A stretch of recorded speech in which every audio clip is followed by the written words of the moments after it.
안녕하세요. 닥터심입니다. 자, 여러분, 오늘은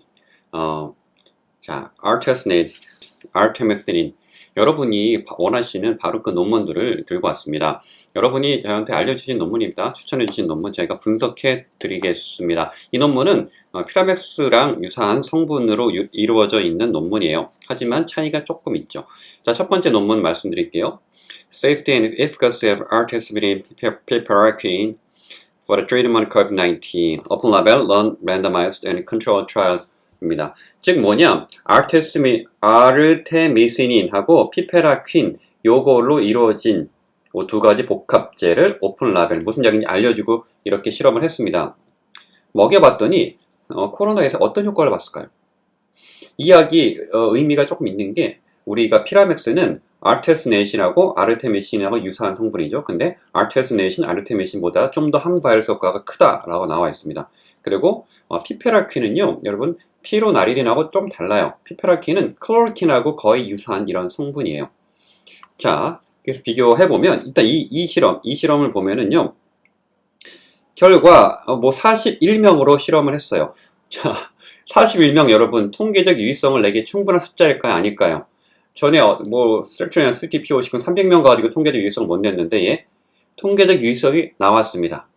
41명. 고작 41명 가지고 대조군 대비 통계적 유의학이 효과가 있다라고 나왔어요. 자, 표본수가 적어서 통계적 유의성을 확보 못했다. 그거 말도 안 되는 소리죠. 봅시다. 얼마나 차이가 있느냐. 바이러스 RNA가 측정 안 될 때까지 걸리는 시간이 평균적으로 실험군에서 10일 정도, 대조군에서 한 19일 정도 걸렸다고 합니다. 무려 10일 정도 빨라졌다는 얘기예요.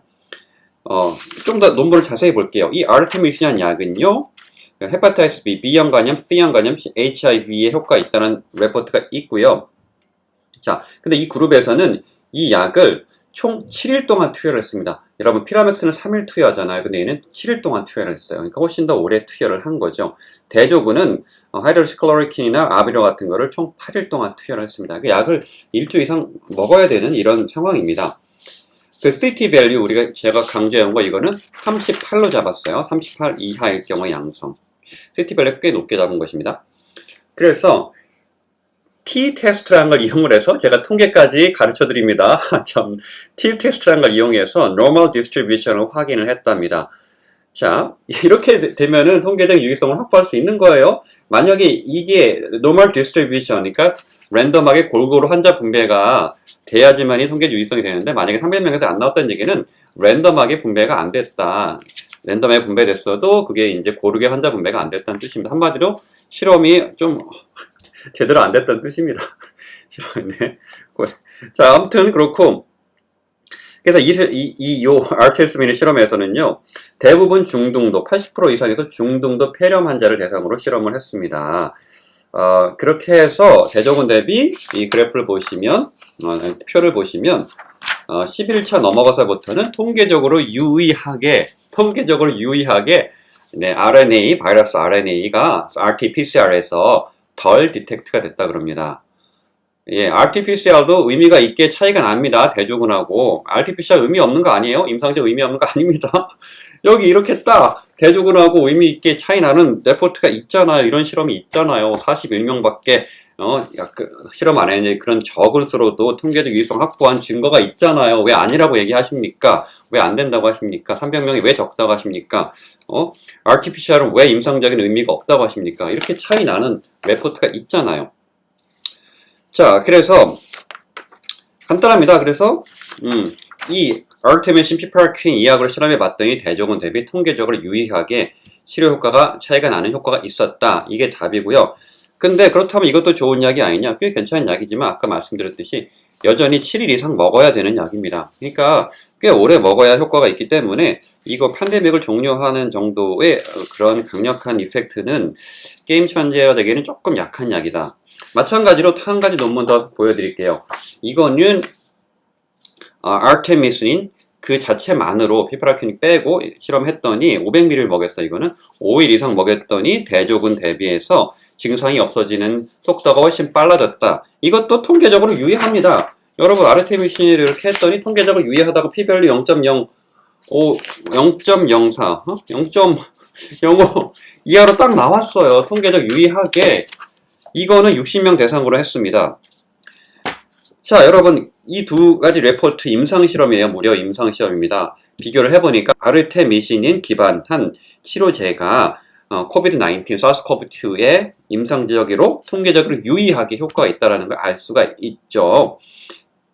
그런데 여러분, 이 피파라퀴는 한 가지 더 흠이 있는 게 얘가 QT 인터벌 심장 독성이 있습니다. 아리드미아를 유발할 가능성이 있고, 실제로 이 실험에서도 QT 심장 박동수가 좀 늘어지는 이런 효과가 나타났다고 그럽니다. 그래서 이 두 가지 이 약제들 모두 어느 정도는 분명히 도움이 되고 통계적으로 유의하게 도움이 됩니다. 하지만 5일 이상 먹어야 되고 7일 이상 먹어야 되는 그런 거기 때문에 아주 드라마틱한 효과는 아닙니다. 근데 여러분, 이쯤에서 피라맥스 얘기 한 번 더 할게요. 피라맥스는요, 아르테미신이 아니고 아르테스넷이에요. 아르테미신보다 더 효과가 강력합니다. 항발의 효과가. 그런데 이 두 레포트에서 봤듯이 아르테미신 성분 자체만으로도 항발수, 코비드-19의 항발수 효과가 증명이 되어 있습니다. 참고로 여러분, 이 피페라퀸의 실험에 있어서는 이 피페라퀸은 클로리킨하고 유사한 성분이고 대조군이 심지어 하이드로시클로리킨이기 때문에 피페라퀸의 자체의 이펙트는 거의 없다고 보셔도 됩니다. 왜냐하면 제가 지난번에 논문에서 발표드렸듯이 피페라퀸은 혈중 농도 충분히 도달하지도 않을 뿐더러 일반 말라리아 용량을 먹었을 때 그 조직에 축적되는 증거도 없다고 그렇게 말씀드렸었죠. 전에 리포트가 이미 다 말씀드린 인비트로 스터디가 있어요. 따라서 아르테미신 자체의 효과만으로 항발수 효과가 이 정도 있었다라고 봐야 되는 겁니다. 그런데 피라맥스는요, 아르테미신보다 좀 더 강력한 아르테스닌의 성분이 있죠. 그리고 피로나르딘은 피페라퀸, 클로리킨하고 유사한 피페라퀸보다 더 항발수 효과가 강력할 것이다. 이렇게 레포트들이 되고 있잖아요. 그리고 무려 3일만 먹으면 돼요. 뭐 5일, 7일 이런 논문들처럼 길게 먹을 필요가 없습니다. 자, 우리가 유추해 보는 거 있잖아요. 아르테미신만으로도 이렇게 코비드-19에 이 정도의 효과를 보이고 있는데, 통계적으로 유의하게 효과를 보이고 있는데, 여러분, 네.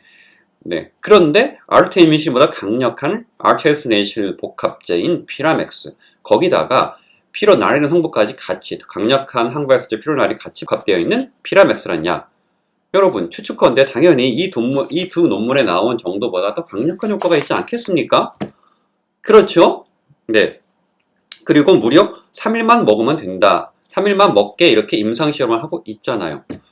그렇다면은 5일, 7일 이렇게 길게 먹을 필요가 없기 때문에 간편하잖아요. 그만큼 게임 체인저가 될 가능성이 굉장히 높은 것입니다, 여러분. 그렇죠?